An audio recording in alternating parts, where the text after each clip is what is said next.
Merci beaucoup pour cette introduction. Merci aussi aux organisateurs de m'avoir invité. J'en suis très flattée, très honorée. Et je vais commencer par deux mots aussi de félicitations pour le graphisme du flyer que vous avez en main. Je le trouve particulièrement réussi. Et deux mots sur la peinture murale de Banksy, qui fait le troisième de couverture. C'est une peinture très ambivalente, très curieuse, hein, qui en fait a été faite par ce street artist Banksy à Bristol pour la Saint-Valentin. D'ailleurs, il y a déjà des échos. Donc pour la fête de l'amour. Mais ça représente curieusement une jeune femme, peut-être une petite fille, armée d'une fronde qui balance sur le mur, on ne sait pas trop, des fleurs, des tomates, le reste d'une épopée sanglante. Et je trouve que ce va-et-vient de notre regard sur cette œuvre d'art qui va de l'amour à la violence, de la violence à l'amour, c'est tout à fait caractéristique de ce que je vais vous présenter maintenant, c'est-à-dire cette étrange situation où nous sommes, à la fois en paix et en guerre, et sans savoir exactement à quoi nous devons nous attendre. Je vais donc parler des nouvelles formes de la guerre permanente. La guerre permanente, c'est aussi quelque chose qu'on appelle la paix bellicisée, c'est-à-dire une paix qui est devenue complètement souterrainement minée par la guerre.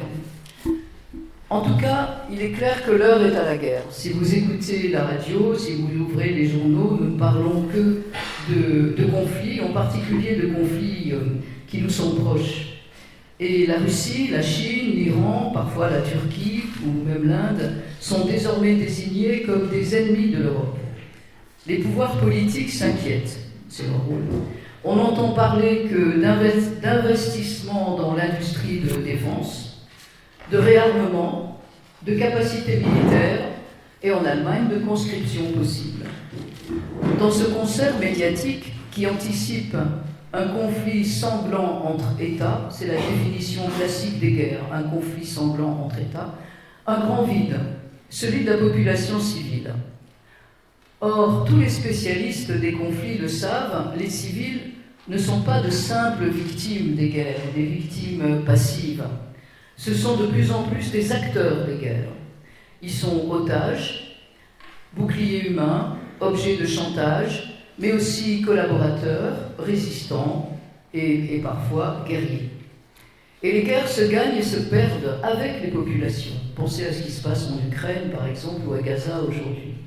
Et de leur capacité de résistance, et alors de résistance éthique, dépend la sortie des conflits vers un horizon pacifié ou vers toujours plus de violence.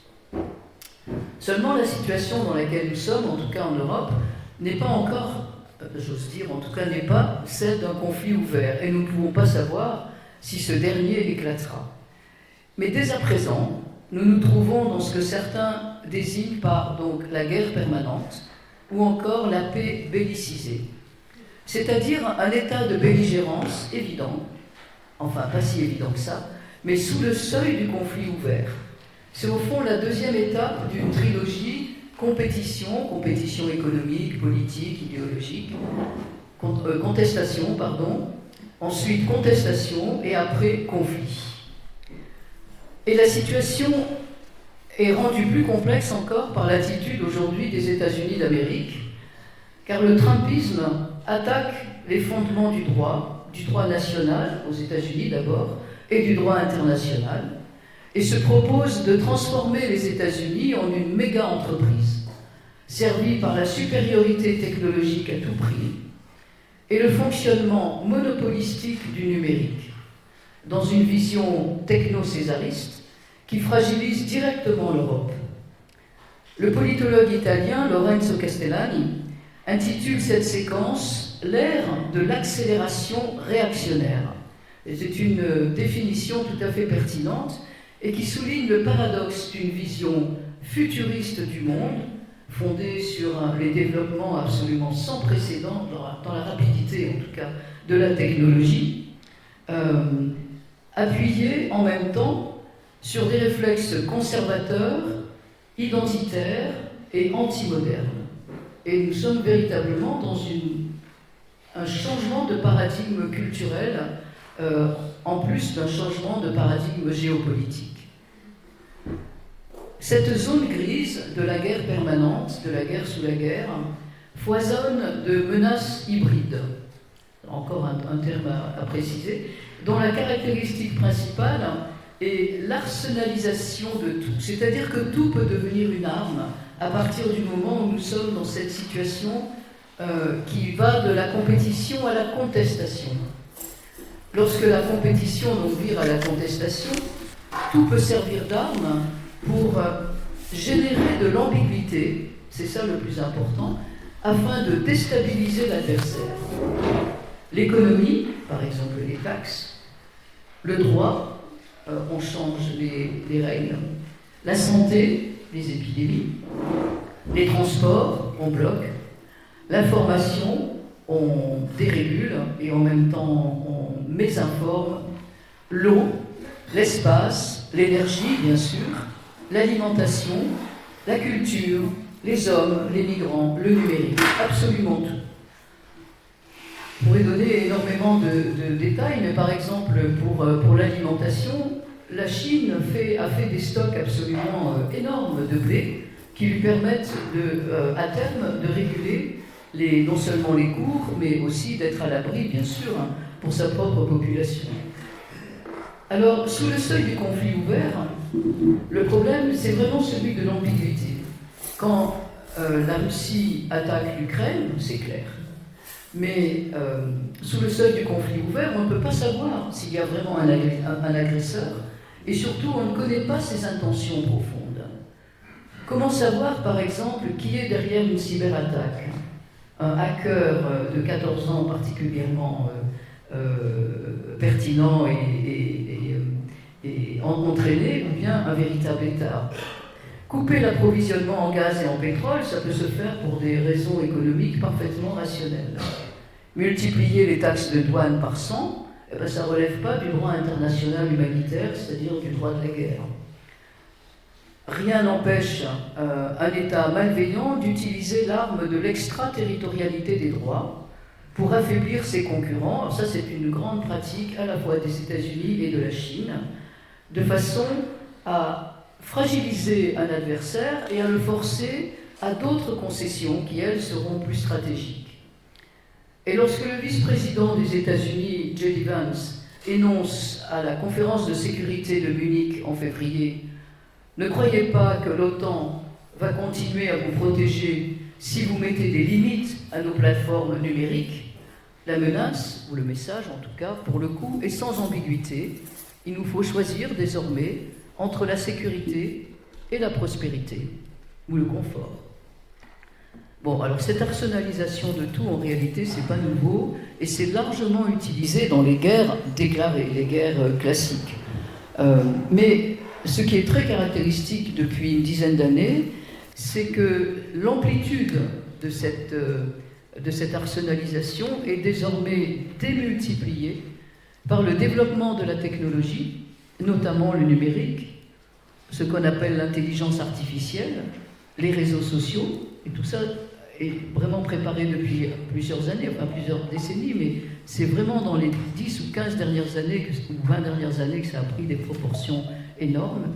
Et c'est aussi démultiplié par la mondialisation de l'économie, qui a engendré des dépendances que nous avons voulues, et donc des vulnérabilités sans précédent entre pays au régime politique incompatible. La dépendance économique entre pays est tout à fait saine lorsque les régimes politiques et les lois et les règlements économiques en tout cas sont compatibles, mais lorsque évidemment nous devons dépendre de régimes tout à fait différents, ça devient extrêmement problématique. Alors cette guerre permanente, qui semble ne pas en être une, elle affecte en fait en priorité les populations civiles. Elle fragilise le contrat social qui relie un État à ses citoyens. Elle sape la confiance que les populations mettent dans leurs institutions. Mais que fait le gouvernement? C'est une guerre de désinformation. C'est ce qu'on appelle d'ailleurs en stratégie une guerre d'attrition, c'est-à-dire d'usure lente, de démoralisation, et qui peut engendrer dans la population un sentiment d'impuissance. Après tout, qu'est-ce que je peux faire contre les taxes? D'anxiété devant l'incertitude, qu'est-ce qui va se passer? De déni du réel, puisque c'est comme ça d'ailleurs, je ne lis plus les infos, de démission de la pensée et surtout d'abandon du politique. Alors comment résister de façon éthique à ces nouvelles formes de conflictualité? Résister, pour moi, ça n'est pas résister à la guerre, ça n'est pas empêcher que la guerre arrive, je ne sais pas. Mais c'est plutôt prendre acte de la réalité, en tout cas de notre réalité actuelle, mais sans s'y plier corps et âme. Au-delà des politiques publiques qui seront évidemment nécessaires, et aussi de notre responsabilité citoyenne à changer nos modes de vie pour les rendre moins dépendants et donc moins vulnérables, je propose d'explorer cette question par l'exercice de la philosophie et de l'histoire, en me demandant si l'expérience de la résistance éthique de populations qui ont traversé des situations de violence extrême peut être une source d'inspiration, bien que nos situations soient extrêmement différentes. La situation extrême, en fait, ça sert de loupe pour voir ce qui, en général, nous échappe.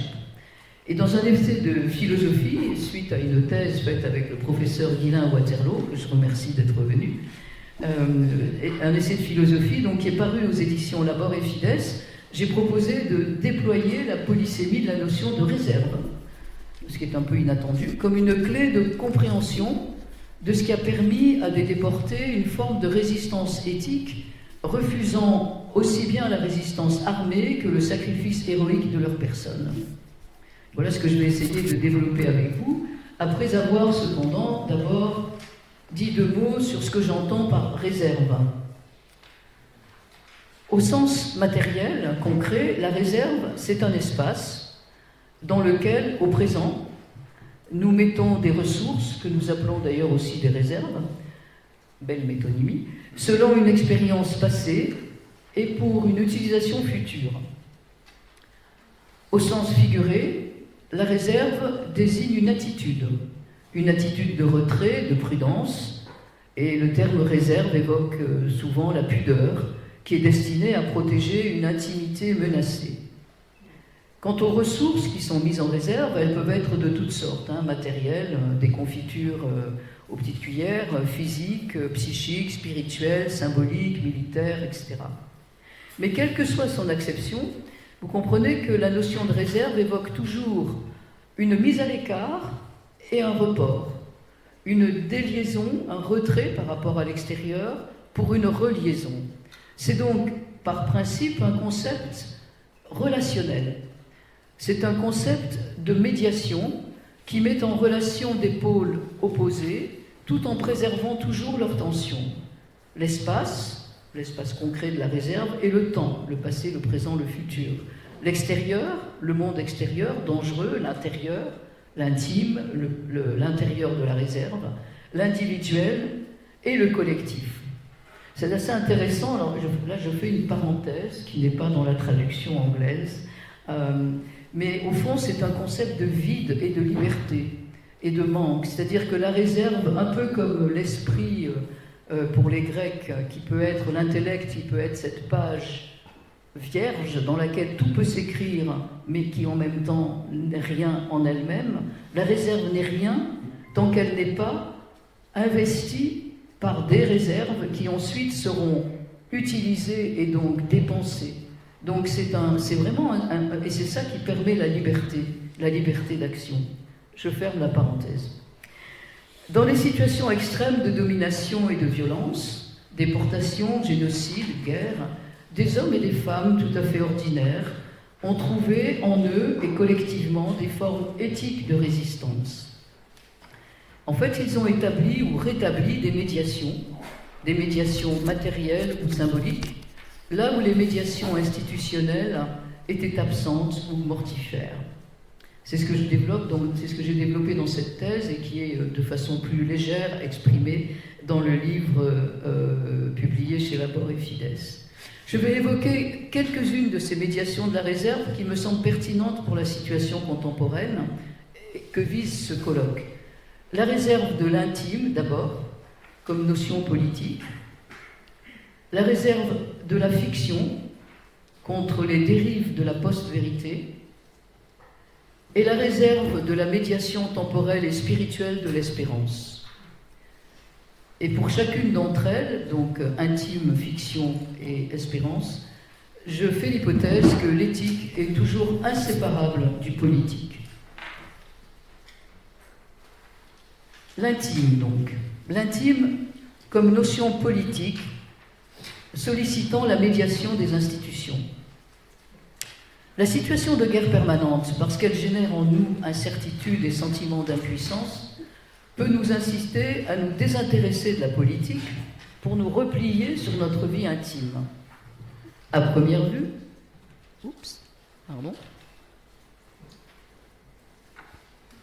à première vue, l'intime devrait être à l'écart des contingences externes. Et pourtant, l'expérience justement des sujets qui vivent sous des régimes totalitaires montre à quel point notre intime singulier est indissociable de l'histoire collective et de notre environnement politique et social. En effet, l'intime, il faut le voir moins comme une notion de profondeur qu'un concept relationnel. C'est un concept même politique, écrit le philosophe Michael Fussell. Il y a de l'autre dans l'intime, toujours. Le premier qui en parle, et d'ailleurs de la façon la plus extraordinaire, c'est Augustin, qui y trouve Dieu au plus intime de lui-même, au lieu d'être tout seul, alors qu'il le cherchait dehors, disait-il.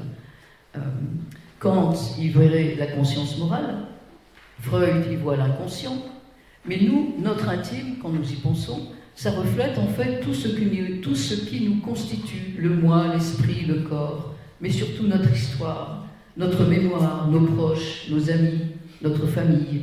Et lorsque l'intime est violé, c'est toute notre relation à nous-mêmes et au monde extérieur qui vacille. Je développe très largement, très longuement ça dans ce livre d'ailleurs. Seulement la valeur de l'intime, ça ne va pas de soi. En fait, c'est une conquête des Lumières. C'est la conquête de droits. Le droit à la vie privée, le droit à la liberté de penser, le droit à la liberté de religion. Et cette conquête des droits passe par la création d'institutions qui sont dédiées à leur mise en œuvre et à leur défense. Ces institutions sont précisément des médiations qui sont nécessaires entre l'individu, la société et l'État. Seulement, ces institutions, elles ne sont efficaces que si les citoyens reconnaissent leur légitimité. Et ils la reconnaissent uniquement s'ils s'y reconnaissent pleinement. C'est pas nouveau, hein. Platon le remarquait déjà dans le mythe qu'il attribue à Protagoras, pardon, pour permettre aux hommes de se constituer en société politique. Zeus leur confère deux dons, Aidos la pudeur, le respect, et Dike la justice. Et pour que la justice remplisse son rôle, il faut que les hommes aient intégré la valeur de la justice au plus intime d'eux-mêmes, au point que sa violation leur paraisse une insupportable atteinte au plus intime de leur personne. Les médiations institutionnelles sont essentielles pour une société démocratique. Et d'ailleurs, les dictatures écrasent simultanément les possibilités d'une vie intime des individus, contrôle de la pensée, réduction des espaces de liberté, et les institutions qui la protègent, au profit d'un face-à-face brutal entre le chef et le peuple. Seulement, les démocraties sont fragiles, et le populisme discrédite les institutions, tandis que le pouvoir exécutif, en tout cas celui que je connais, le pouvoir exécutif de la France, se méfie souvent des corps intermédiaires. Et ces tendances favorisent l'ingérence de pouvoirs hostiles, nationaux ou étrangers, qui contestent le respect de l'état de droit et des institutions qui l'incarnent. Dans ces conditions, il me semble important de rappeler que le repli sur l'intime, s'il peut être un réconfort, ne peut pas s'exonérer d'un souci politique des médiations institutionnelles. Deuxième... J'ai aucune idée du temps. Bon. Deuxième idée, de la post-vérité au bon usage de la fiction. Une des menaces hybrides les plus dangereuses qui nous concernent aujourd'hui, c'est la manipulation de l'information. C'est une pratique ancienne, mais à laquelle les technologies numériques, l'intelligence artificielle, l'expansion massive des réseaux sociaux ont donné un pouvoir de nuisance sans précédent. Les fake news, littéralement les informations fabriquées, pas nécessairement fausses, mais manipulées, sont difficiles à combattre. D'abord parce que notre cerveau résiste à la correction et que la première information, la première chose qui nous tombe sous l'esprit a tendance à persister même si elle est démentie. Et la répétition démultipliée sur les réseaux sociaux lui confère ensuite une forme d'évidence. Des entités hostiles, nationales ou étrangères, peuvent ainsi nous inonder d'informations tronquées et malveillantes. Une des plus tendancieuses manipulations consiste à laisser entendre qu'il pourrait y avoir des faits alternatifs. C'est l'heure de la post-vérité. Quelle drôle d'idée. Et cette formulation jette le trouble à la fois sur la réalité, les faits et la vérité. Elle induit au relativisme et en fait à l'impossibilité de penser, mais aussi de faire un monde commun. Puisque si tout est relatif, après tout, il n'y a pas vraiment de commun possible. Seulement, qu'est-ce qu'un fait et qu'est-ce que la vérité? Est-ce que la représentation d'un fait n'est pas toujours entachée de fiction, c'est-à-dire de fabrication? La matérialité des faits importe. Arendt disait, je ne vais pas arriver au bout, la liberté d'opinion est une farce si l'information sur les faits n'est pas garantie et si ce ne sont pas les faits eux-mêmes qui font partie du débat. C'est leur interprétation qui peut être source de discussion. Alors pour savoir si un fait est vrai, c'est devenu extrêmement compliqué, mais on peut essayer de savoir comment l'information circule et où elle a pris sa source, et essayer de trouver d'autres sources. Mais la vérité, qu'est-ce que la vérité? Alors je suis allée voir le dictionnaire des intraduisibles de Barbara Cassin, il y a à peu près 50 pages sur la vérité. En fait, on la conçoit selon 3 paradigmes. Merci. Un paradigme hébraïque, Émet, qui se réfère à la vérité religieuse de la révélation et à la continuité solide d'une promesse divine. Un paradigme grec, aletheia, qui désigne le dévoilement de ce qui a été oublié. Et un paradigme latin, veritas, qui est à la fois normatif et juridique, qui renvoie à la rationalité et à l'authenticité du témoignage. Dans tous les cas, vous le voyez, le vrai a toujours quelque chose à voir avec un socle de réel partagé, pas forcément de réel matériel, mais de réel partagé dans une communauté. Et la notion de vérité est totalement mise à mal. Elle renvoie toujours à la représentation d'un monde commun. Mais dans le relativisme de faits alternatifs, le commun n'est plus nécessaire. Le vrai comme le réel ne sont pas nécessairement niés, ils sont juste sans valeur. Et pourtant, la fiction, la fabrication, à partir du réel, peut avoir une fonction heuristique, à condition de s'appuyer sur le réel et pour en faire apparaître des sens nouveaux et agir politiquement, collectivement. Il y a 3 types de réserves médiatisant réalité, mémoire et imagination, fabrication, donc fiction, qui sont ici exemplaires et qui ont trouvé des applications durant les sombres temps du XXe siècle, déportation ou génocide. L'hétérotopie, la dystopie et l'utopie. L'hétérotopie. Dans les camps de déportation, de façon tout à fait extraordinaire et dont on parle peu parce que ça paraît invraisemblable, il est arrivé que les déportés organisent des mises en scène théâtrales, des récitals de poésie, des concours de chansons, en somme de la culture vivante et partagée, dans les conditions les plus épouvantables. Et vous trouvez ça chez Charlotte Delpo, David Rousset, Georges Semprin, Joseph Rovan, Germaine Tillon, Primo Levi, Chalamov. Ils en font tous état. Et à chaque fois, ces événements de culture partagée procurent aux déportés un bonheur intense.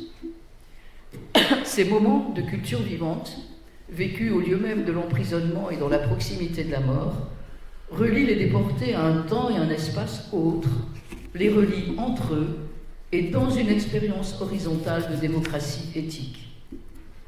Mais ce sont aussi des expériences d'hétérotopie.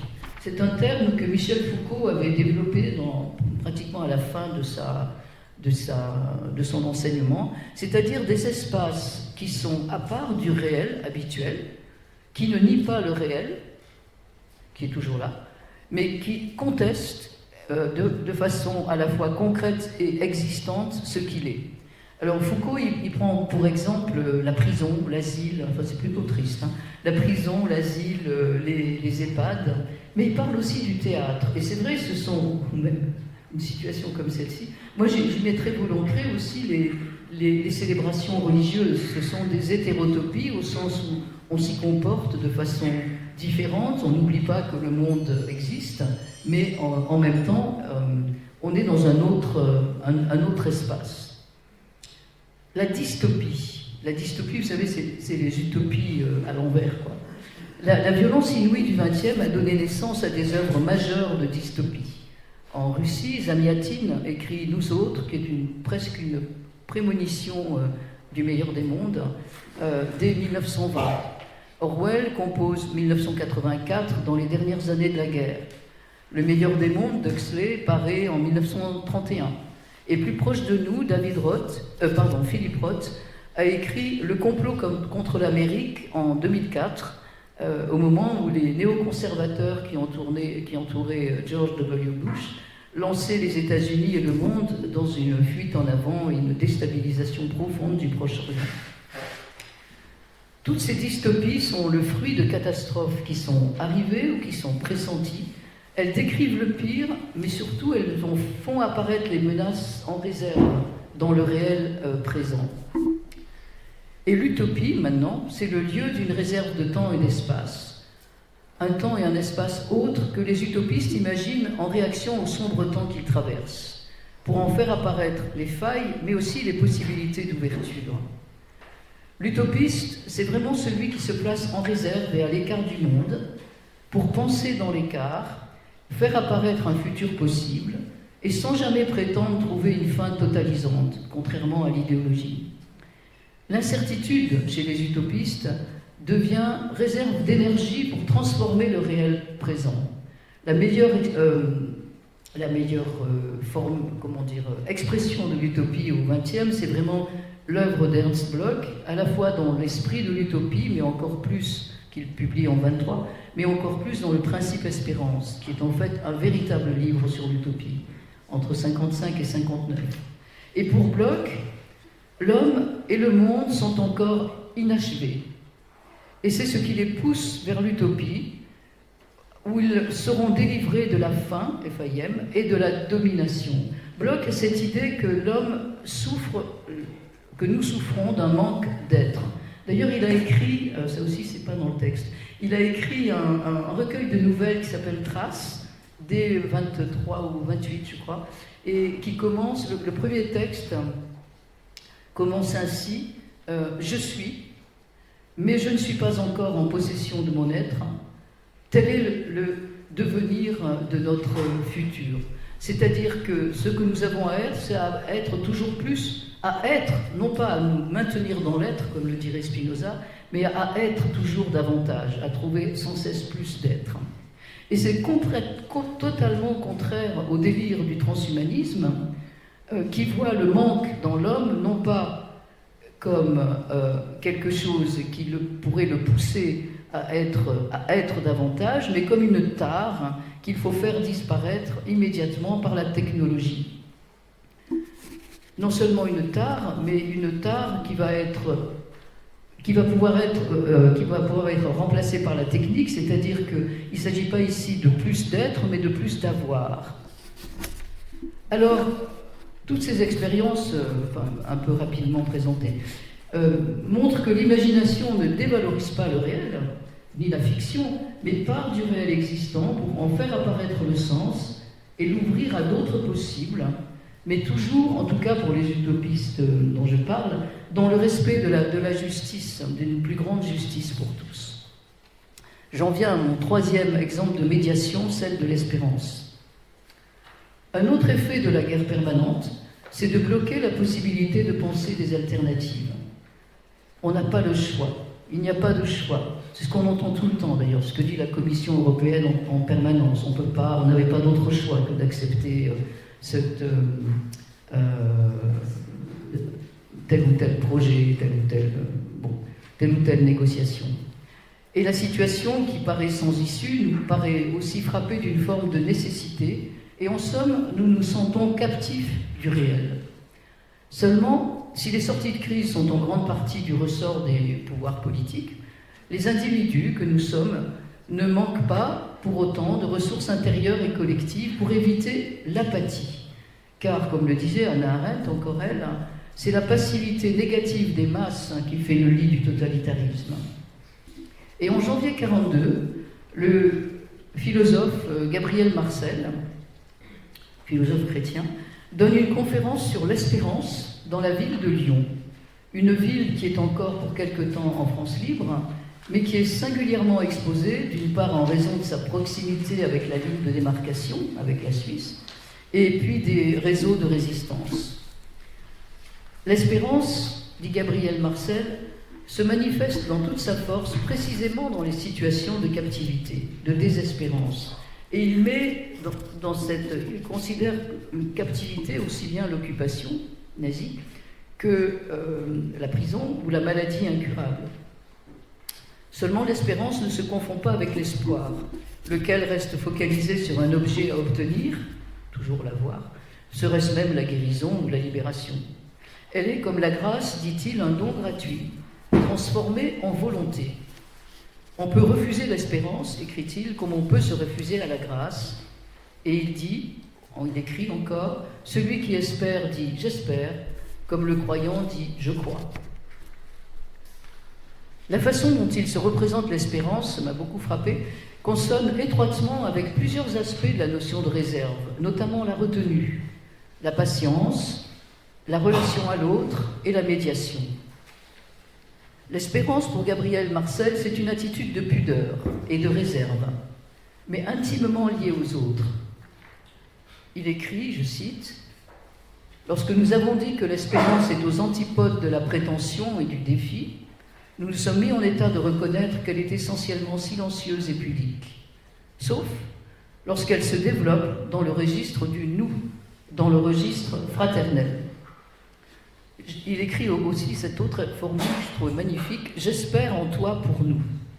En fait, il a cette idée que l'amour est un don, quand on désespère, par exemple, en captivité, de pouvoir jamais revoir la personne qu'on aime.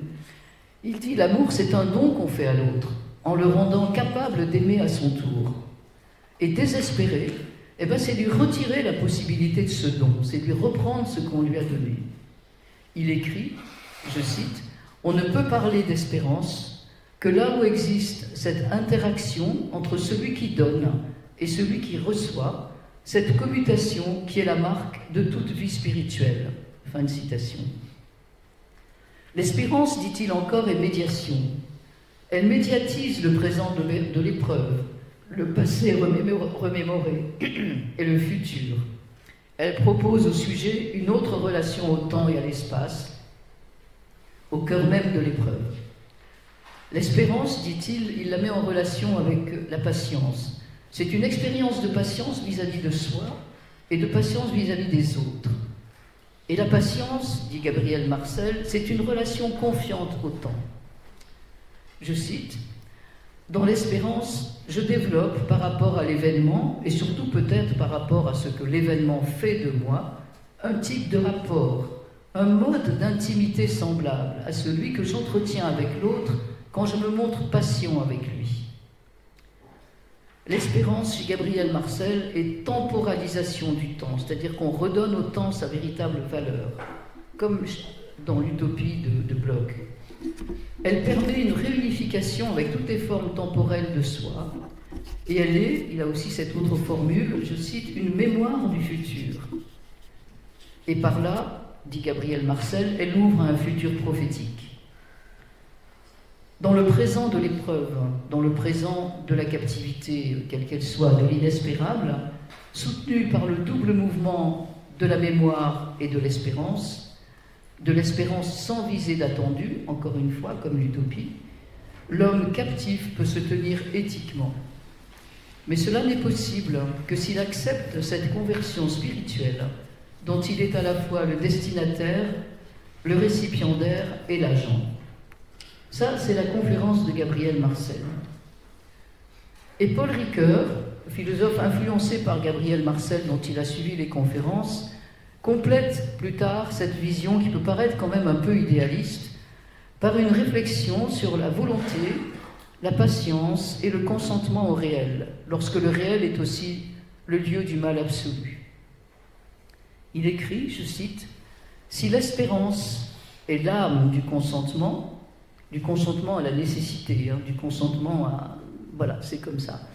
Si l'espérance est l'âme du consentement, il écrit ça à la fin du premier tome de la philosophie de la volonté, c'est le consentement qui lui donne un corps. Espérance n'est pas illusion. L'évasion par le haut ne serait pas différente finalement du refus et du mépris.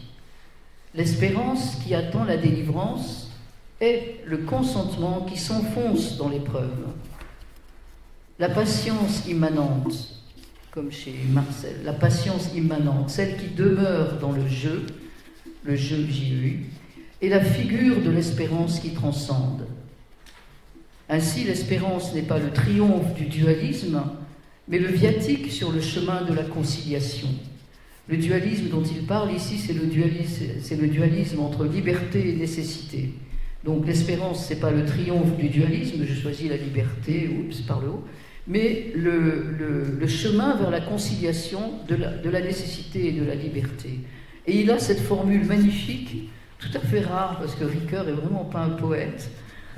Je cite, non mais c'est vrai, trop lourd, il écrit cette chose extraordinaire, « L'admiration, chant du jour, va à la merveille visible, l'espérance transcende dans la nuit. » Je répète, l'admiration, chant du jour, va à la merveille visible, l'espérance transcende dans la nuit. La réserve de l'intime, donc, la réserve de la fiction, la réserve de l'espérance, chacune de ces formes de résistance éthique témoigne d'une présence en l'homme d'un espace de réserve qui permet le va-et-vient entre réalité objective et réalité psychique, entre l'intérieur et l'extérieur, entre le singulier et le collectif. Et c'est au fond le fondement même, à la fois anthropologique, ontologique, spirituel, quelle que soit la philosophie à laquelle on adhère, qui permet cette curieuse valence et valeur de la réserve. Le psychiatre Winnicott, par exemple, il voit l'espace transitionnel. Il dit que le nourrisson, quand il est tout petit, il apprend petit à petit, enfin assez tout seul, à faire la différence entre l'intérieur et l'extérieur, et à symboliser progressivement l'extérieur. Et il dit, ça, c'est pas simplement une expérience de nourrisson, c'est ce que nous faisons tout le temps de notre vie d'adulte, et c'est ce qui nous donne accès, d'ailleurs, à la symbolisation, à la culture, à la religion, à la politique. Et la philosophie grecque pouvait appeler cet espace de réserve, parfois, la petite maison de l'âme. En conclusion, j'ai 5 minutes d'avance, ce qui relie ces médiations, qui sont trop rapidement évoquées, c'est une certaine tonalité quand même, d'expérimenter et de représenter la réserve dans les situations de crise, qu'elles soient extrêmes, comme pendant la Seconde Guerre mondiale, ou diffuses, comme l'est notre situation actuelle. C'est quelque chose de modeste, qui refuse la fascination de la vitesse, de la surpuissance, de la performance et de la totalité. Or, nous sommes vraiment passés dans ce monde qui valorise la surpuissance, la force, la performance et la totalité. C'est ce que le philosophe Miguel Abensour, quand il commentait les Minima Moralia d'Adorno, appelait le choix du petit. Au lieu de se lancer dans de grandioses projets, dans des projets grandioses ou dans des idéologies conquérantes, le choix du petit. Et c'est cela aussi la réserve, comme le dit Guylain Waterloo, un concept attitude.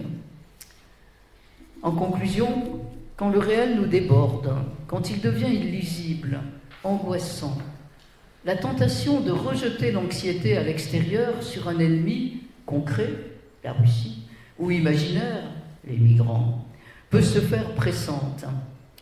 Se préparer militairement à une guerre entre États peut faire écran à la nécessité pour nous, en tant qu'individus, en tant que citoyens, de résister dès maintenant, individuellement et collectivement, aux menaces hybrides qui, souterrainement mais sûrement, sapent notre confiance et nos institutions. Notre confiance dans nos institutions, dans une certaine vision de la culture, mais surtout notre confiance en ce que le philosophe Lévinas appelait tout simplement l'humain dans l'homme. Je vous remercie.